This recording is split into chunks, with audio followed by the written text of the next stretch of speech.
Now, I know that game week 16 isn't even over yet, but that doesn't stop me making some FPL content. So here are players to buy and avoid for game week 17.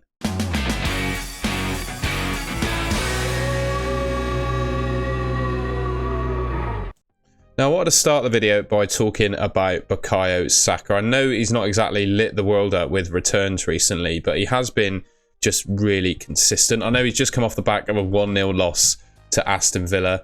Yeah, obviously a disappointing fixture for him, but I just think across the season he's been so consistent, and there are just so many plus points for him. You know, he's nailed in the Arsenal starting lineup, no competition for his position, and across the season so far, I mean, he's got a fantastic level of returns. The amount of games he's played, right? 5 goals, 8 assists from 15 starts. It's just absolutely fantastic. He's got Brighton next. I mean, Brighton at the Emirates. Brighton have not kept a clean sheet yet this season. Even after playing Burnley, they've still not managed it. So there's, I think, only one way I can see that game going. At least Arsenal scoring in that game. And yeah, I just think Saka is going to be involved if they do. So if you've got him, I definitely stick with him. And I'd still recommend him as a player to buy if you're looking to get someone, to be honest. I know he's not scored against Villa, as I said, but he's still a great option. Now, I finally had some luck go my way with this guy. Emiliano Martinez has been in my team since I wildcarded in, I think, game week 8. And he didn't keep a clean sheet for me until game week 15 when I put him on my bench against Man City. Decided to start him against Arsenal, and of course he's kept a clean sheet, so I'm really happy with that. And I just think as a whole, Villa at home seem to be an unbelievable outfit, to be honest. I'd back them to keep a clean sheet. Well, as we've seen, they've kept one back-to-back against Arsenal and Man City, so I'd literally back them to keep a clean sheet against anyone at home. And given their form they're in off the 2 victories they've just had, I think they could beat and keep a clean sheet against anyone away from home too. So for that reason, I think Martinez is a great option. I mean, we know in seasons gone by how good he can be in FPL. You know, he's a goalkeeper that not only can keep clean sheets, but makes a heck of a lot of saves as well. And for me, when looking at a prime FPL goalkeeper, you need someone that not only keeps a load of clean sheets, but makes a good amount of saves as well. And you look at those fixtures coming up, by 1 or 2, I think they're really, really nice. And I think he's a good option, a good safe pair of hands to stick in goal. Now, on the same subject of Aston Villa, the next player I wanted to talk about was Ezri Konsa. I think he's my personal favourite of the actual defenders.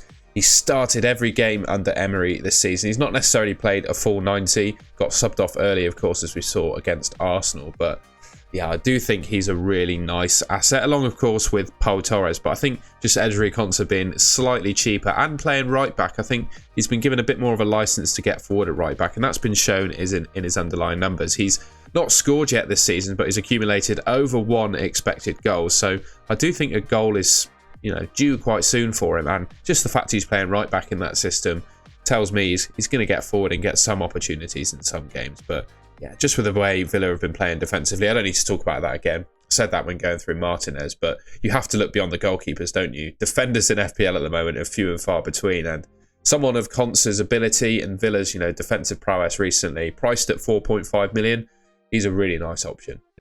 Now, it's a bit unlike me to recommend a player of the nature of Simon Adingra, but he has been just steadily returning for Brighton, particularly when Mitoma's been out injured. And I know you can never trust any player in a De Zerbi team, to be honest, to start every game. But it certainly looks like Adingra he's one of his favourites. And yeah, I just think he's a really nice option. And given the fact he's only 5 million as well, I think if he does get benched in the occasional game, you can kind of take that on the chin, really. I know he's got Arsenal at the Emirates coming up, right? But think of the Arsenals, you know, last couple fixtures. They've played Luton, nearly drew the game. Obviously took a last-minute winner to win it, and then conceded 3, and they've just lost to Aston Villa as well. So, you know, Brighton, I think they've scored in 22 consecutive Premier League games now. So I'm sure that record's going to continue at the Emirates, and Adingra could well be involved. Don't get me wrong, he's not pulled up any trees in terms of returns, right? 4 goals, 1 assist, and 11 starts. It's not groundbreaking, but for 5 million, I don't really know what more you can expect. I just think if you're looking to go different, he's a reasonable option to consider. Now, I wondered if you could do me a favour. If you're enjoying the video so far, please make sure to leave a like rating, subscribe to the channel as well, set the notification bell so you can see when I upload next. If you're really enjoying the video, please consider joining as a channel member. You'll get early access to all of my videos, and when I deadline stream, I'll give you priority when I rate people's teams in Draft Hound. You can also, if you want to support the channel in a different way, check out my shop down below. You can buy yourself a golden goal sticker or a mug. All right, back to the video. And finally, for similar reasons, to be honest, as Jamal Lascelles, we got Matty Cash. I think most of us watching, well, most people watching this video and most of us in FPL owned him for what looked to be a really good Aston Villa fixture run, but it certainly didn't come to fruition for Matty Cash, and now he's not even been part of the Villa game. I think it's been the last 3 Premier League games now that he hasn't started, and even when he was starting, he was playing right wing, but still being quite disappointing in terms of the number of returns that he was getting. He's dropping in price now like an absolute stone, gone down from, I think, 5.2 million he got up to. He's now 4.8. I think more and more players are going to continue to sell him. So I think get out now while you can, to be honest. And like similar veins to what I said about Lascelles, I think with the way Villa are playing at the moment, the last couple of games, I think their assets are going to become even more popular. And for that reason, you're probably not going to want a Villa slot spent on Matty Cash, a guy that probably isn't going to start for them.